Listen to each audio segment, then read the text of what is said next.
হঠাৎ করে ভর দুপুরে আমাকে বাড়ি থেকে বেরিয়ে যেতে হলো।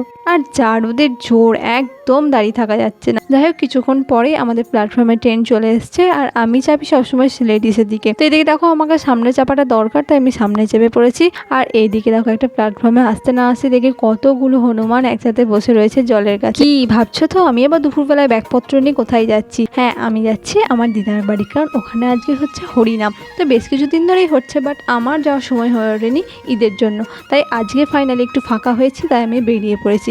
আর চলে এসেছি এখন আমি সাঁইথিয়া স্টেশনে। আর এখন আমি সামনের দিকে পেরিয়ে যাব তালতলাতে, কারণ ওখানেই আছে আমাদের বাস।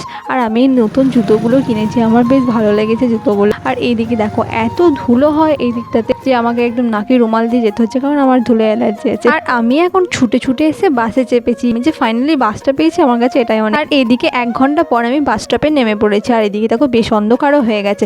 তো চলো এখন আমি টোটো করে যাব দিদার বাড়ি। আর পরের দিন নতুন ব্লগে তোমাদের সাথে দেখা হবে। আজকে এই পর্যন্তই থাক, bye bye, subscribe to my channel.